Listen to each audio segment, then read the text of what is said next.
Hadestown is a musical narrated by Hermes, who also takes an active role in the show alongside his narration. Hermes tells us, the audience, the story of Orpheus and Eurydice in a retelling of the myth. Orpheus, the struggling artist, he's a musician and a poet, falls in love with Eurydice, a young woman who has only ever lived on her own, looking out for herself in the harsh world that Hadestown is set in. Hadestown is set in kind of like an industrial revolution era type of vibe.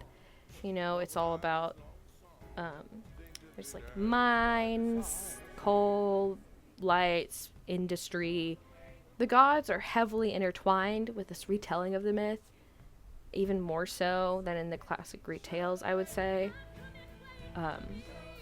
In the Greek tales, in the Greek myth of Orpheus and Eurydice, to my remembering of it, Hades and Persephone are only there as the device that keeps Orpheus from getting Eurydice back from Hades, from the underworld. And they do not have a huge thing because it's about Orpheus and Eurydice, the myth. And Hades is the obstacle.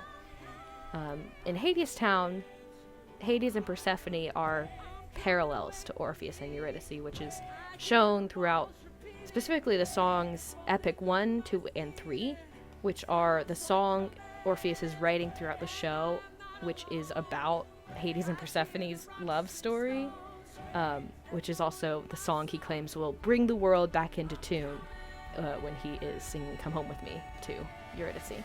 Hades is the foreman of a mine/factory, aptly named Hadestown, and he is married to Persephone, who splits her time between down below in Hadestown and up top with Orpheus, Eurydice, and the rest of the mortals, of which the audience is actually included. It's very fun. Lots of little fourth wall breaks throughout the show to include the audience. And then finally, our characters, Hermes and the Three Fates. They are 4 roles that have 2 almost separate roles throughout the show. They're both involved in the story as it unfolds. In the case of Hermes, he is the mentor figure to Orpheus. He is the one pushing Orpheus to stop focusing so much on his song for a minute and recognize that Eurydice is literally dying. And the Fates are the ones pushing Eurydice to die and to go to Hadestown. And their other role is observer, storyteller. This is how it has to go, and we cannot change it kind of mentality, vibe, energy, you know. The Fates are the ones to push Eurydice to Hadestown. They send her there. They convince her. They're not really convince her because they're the ones technically killing her. At least the way that I perceived it when I saw the show. But then they turn around after she goes to Hadestown and they say, don't judge her. You are not in her shoes. You don't know what she's going through. And you probably would make the same choice. So that's the Fates kind of duality as characters. And then Hermes is both the resigned narrator who cannot change the story he's telling, but he's also actively begging Orpheus to change the story, to look up, to pay attention, to stop Eurydice going to Hadestown. As in the original tale, in Hadestown, Orpheus and Eurydice fall in love, they plan to get married, and then Eurydice dies. Or rather, she's killed. And it is objectively, well, in my opinion, it's the Fates that kill her in the song When the Chips Are Down. When you can really see this in the like actual physical actions they do with each other during that song. Most notably when they sing "You Get a Knife in the Back," and then Eurydice like reacts like she just got knifed in the back. But in the myth, Eurydice is killed by a snake.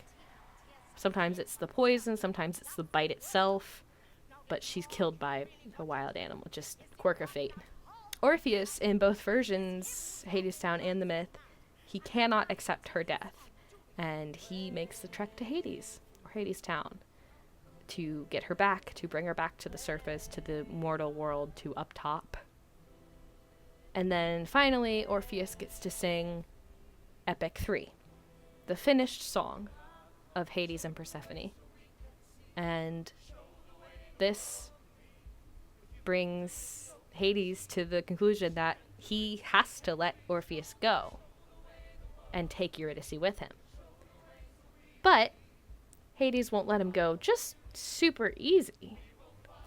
Hades gives Orpheus the stipulation that he can take Eurydice with him out of Hadestown, but he cannot turn around to check that she's following, because if he does, she goes right back to Hadestown, and Orpheus doesn't get a second chance after that.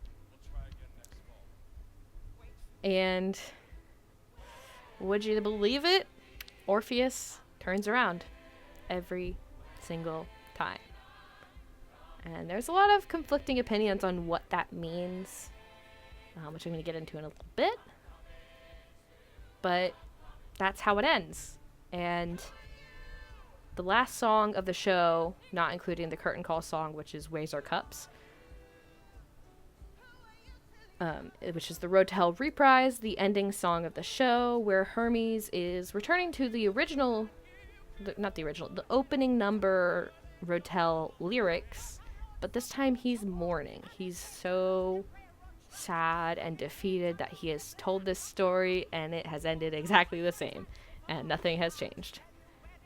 And as the reprise goes on, we watch in the audience as the cast resets the stage, and it is fully reset to exactly how it was when the show opened.